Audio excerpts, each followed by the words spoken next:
আসসালামু আলাইকুম। আজকে আমি সুপার টেস্টি পনির মশলা রেসিপি আপনাদের সাথে শেয়ার করব। এখানেও আমি 200 গ্রাম পরিমাণ পনির নিলাম। পনির মশলা খেতে অনেক মজা হয়, অনেক টেস্টি হয়। একদম রেস্টুরেন্ট স্টাইলে আমি পনির মশলা রেসিপি আপনাদের সাথে শেয়ার করব। পনিরগুলো আমি হালকা ভাজিয়ে নিছি। পনির ভাজা হয়ে গেলে এখানেও আমি একটা প্যানের মধ্যে 1 টেবিল চামচ পরিমাণ তেল আমি অ্যাড করব। তেল গরম হয়ে গেলে এখানেও আধা চামচ পরিমাণ জিরা আমি ডালিমো। জিরাটা একটু ভাজা হয়ে গেলে এখানে আমি কিছু গরম মশলা অ্যাড করবো। দেখতে পাচ্ছেন আপনারা দালচিনি, এলাইচি, লং আর গোলমরিচ এগুলো একটু ভাজিয়ে নিব। ভাজা হয়ে গেলে আমি 2টা ছোটো সাইজের পেঁয়াজ বারিক কাটিয়ে আমি এখানে অ্যাড করবো। আর 10-15টা আমি এখানে কাজু অ্যাড করলাম। কাজু বাদামগুলা আগে থেকে ভিজাইয়া রাখতে হইব 2-3 ঘন্টা পরিমাণ। তারপরে আমি 2টা ছোটো সাইজের টমেটোর বারিক কাটিয়ে এখানে অ্যাড করবো। মশলাগুলি খুব ভালো করে ভাজিয়ে নিতে হইব। মশলাগুলা ভাজা হয়ে গেলে আমি কেন একটা গ্রাইন্ডার বাটির মধ্যে ডালিয়ে নিব।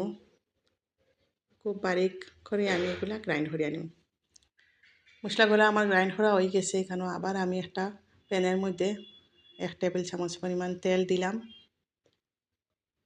তেল গরম হয়ে গেলে এই মশলাগুলো আমি কেন ডালিয়ে দিব। আচ্ছা, এখানেও আমার একটু ভুলে গেছি, এখানে আদা রসুন পেস্ট ডালিয়া একটু ভাজা হয়ে গেলে এই মশলাগুলো অ্যাড করতে হইব। আমি পরে অ্যাড করলাম, স্কিপ হয়ে গেছিলো তাই পরে অ্যাড করলাম।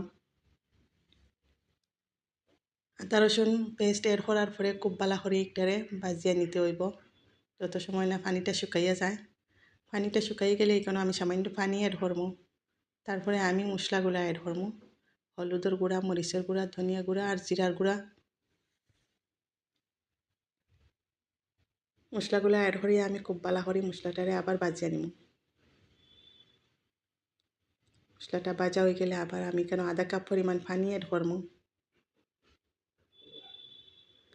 পানিটা অ্যাড করার পরে বাবলস আসলেই কেন আমি পনিরটা ডালিয়ে দিব।